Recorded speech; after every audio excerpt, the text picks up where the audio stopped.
Hello and welcome back. And in this video, we're going to be talking about social development and how youth sports can help teenagers and kids develop those social skills that are so vital for life. So stay tuned as we delve into that.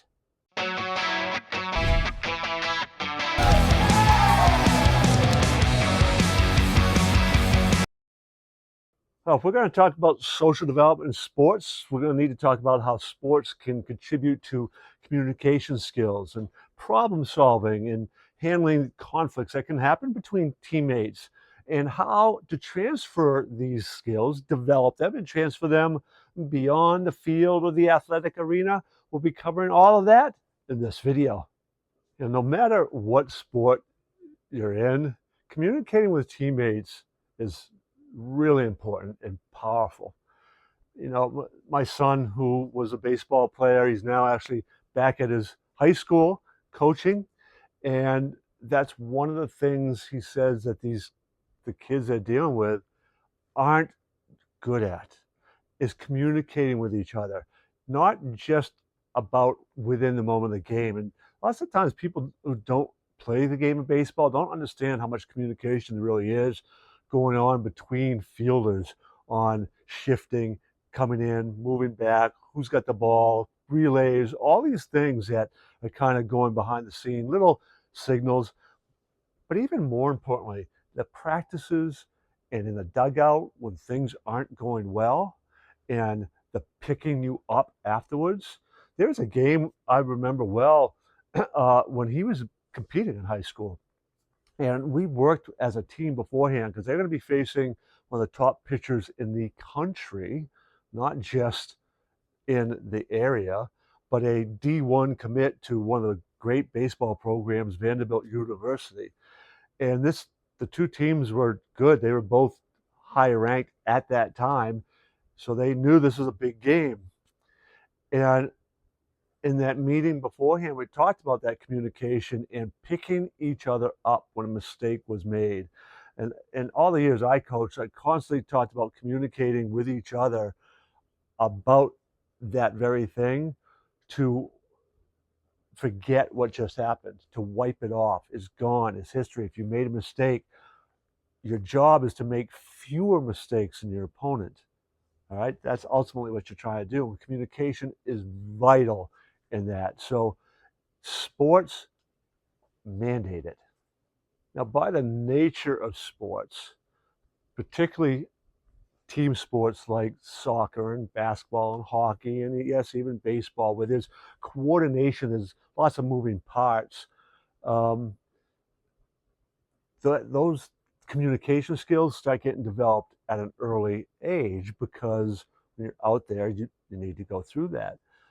But even when you're doing a team sport that's very individualistic, things like swimming, track and field, golf, cross country, or other running kind of sports, when you are still competing as a team for a common goal, if you have a good coach at all, there is communication going on between meets and practices, pick me up kind of communication, talking about the goals individually, talking about how we have to work as a team.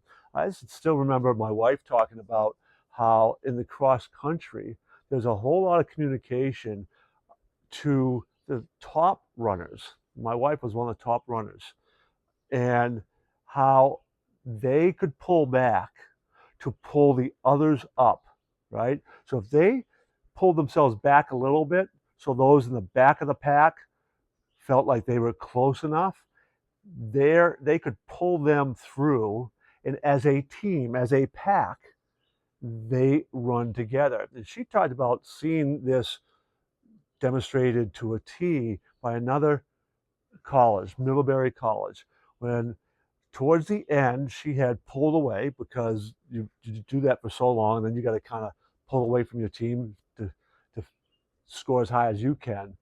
But the entire Middlebury team passed her in the last half mile of a cross country meet. The entire team were running as a pack.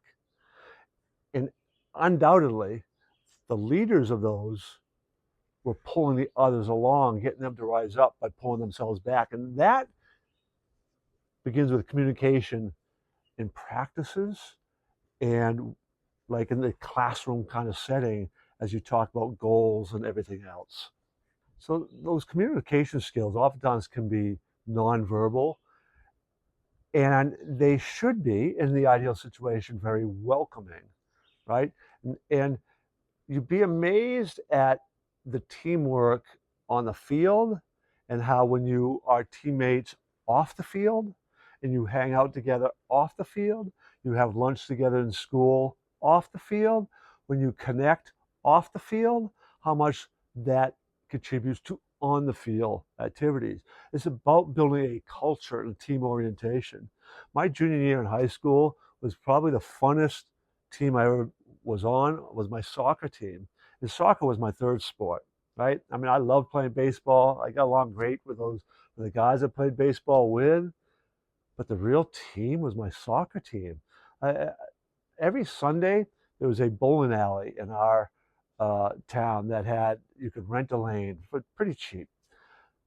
And we would all go bowling on Sunday during the soccer season, right? We would have games on Saturday, but on Sunday, we'd go bowling. We were doing things together off the field, large numbers of us. We were highly ranked that year. We had a great record, playoff bound, all those things. It was a lot of fun. That communication, those social skills off the field, carried off the field, but it made on the field that much stronger, that much better. Now, inevitably, even on some good teams with a good culture, there can be moments where things aren't going well. You hit a valley and frustration can boil over. And if you don't have a good coach, it becomes up to the team to kind of work through that. A perfect example of this is what happened to my oldest son's baseball team. They had a very talented team. The year before, they were literally 1 foot away from going to the state championship game. A line drive that was just nabbed with a winning run on second base, tying run on third base. The next year, almost everybody was back. They started out the year 9-0. And then what happens in baseball sometimes, you know, the hit didn't fall, an error was made, and all of a sudden they lost 2 games in a row, and their confidence begins to go, and that becomes 3 games in a row. That frustration, that some of those tensions begin to kind of rise. And if it's not handled well, which in this case it could have been handled better, it can fester. And they ended the year 2-5, right? Now, that impacted their seeding in the playoffs. And while they won their first playoff game, which they probably shouldn't have been able to get a bye, they ended up pretty much right where they probably would have been anyways, and facing one of the higher seeded teams. But they probably could have had a little better seeding had they handled that situation a little bit better. It might have made it once again to the regional finals and potentially the state finals. Now, these lessons, when you are trained well, last a lifetime. Right? These are lessons that, if you look at leadership in like big corporations, small companies, entrepreneurship, when you look at the people who are doing these things, you see a high percentage of former athletes. Right? Those managers and owners and entrepreneurs and executives took those experiences and those life lessons and were able to then transfer them to skills that manifested themselves into career advancement and career success. That does not happen automatically. That comes from both their experience and good coaching and helping along the way. And it's that aspect, that development of that mindset, really ingraining that into young people that is so crucial so they can take those lessons and carry them forward into life. Now that wraps up another video. And as always, I would encourage you to subscribe to my channel.